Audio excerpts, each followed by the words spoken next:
के बाबा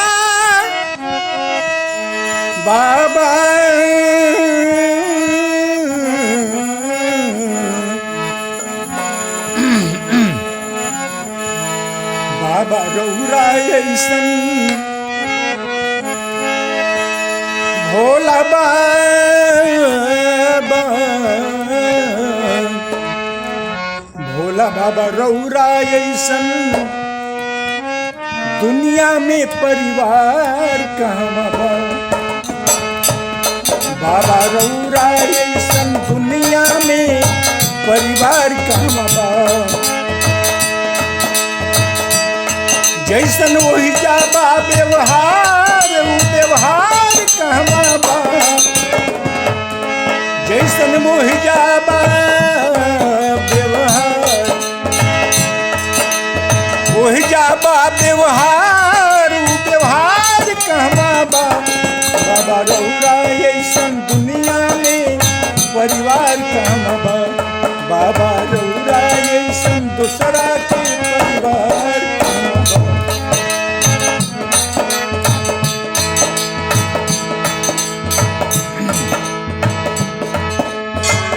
लइकन में एगो लइका हाथी के मुंह वाला बा दू लइकन में एगो लइका हाथी के मुंह वाला बा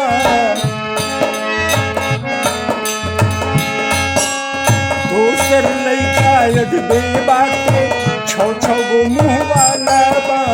छौ छौ गो मुंह वाला बा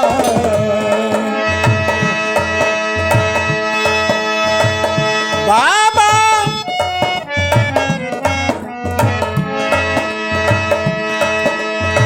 वही जाई सन दूसरा के व्यवहार कहवा बा बाबा वही जाए सन दुनिया में व्यवहार कहवा बा बाबा रौरा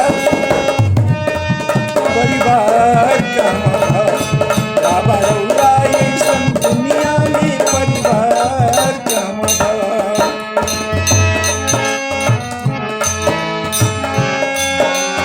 राउर बसहा बैलूहे बा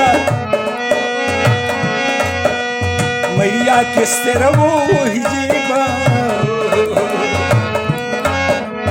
राउर बसहा बैलूहे बा मैया के सिरवो हिजेबा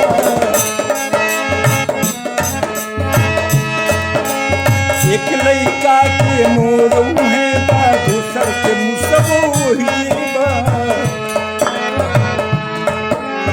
एक लइका के मोरऊ है बा दूसर के मोरऊ हिजेबा दूसर के मुसबो हिजेबा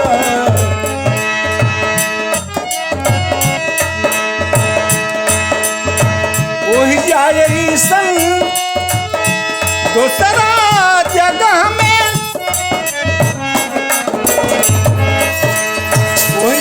ऐसन दूसरा के व्यवहार कहवा बा बाबा रौरा ऐसन दुनिया में परिवार कहवा बा बाबा रौरा ऐसन दुनिया में परिवार कहवा बा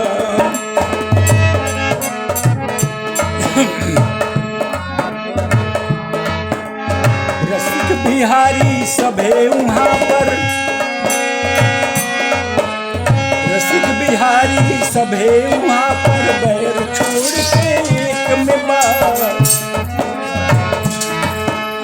रसिक बिहारी सभे वहाँ पर बैर छोड़ के एक में बा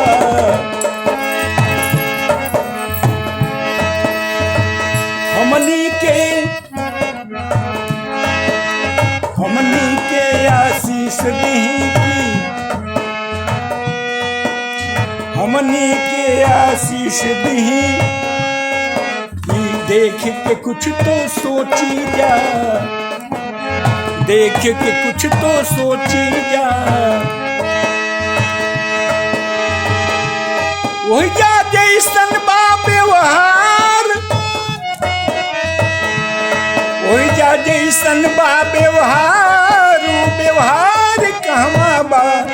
बाबा रौरा ऐसन दुनिया में परिवार कहाँ बा। बाबा रौरा ऐसन दुनिया में परिवार कहाँ बा। वही जा जैसन बा व्यवहार ऊ व्यवहार कहाँ बा। बाबा रौरा ऐसन दुनिया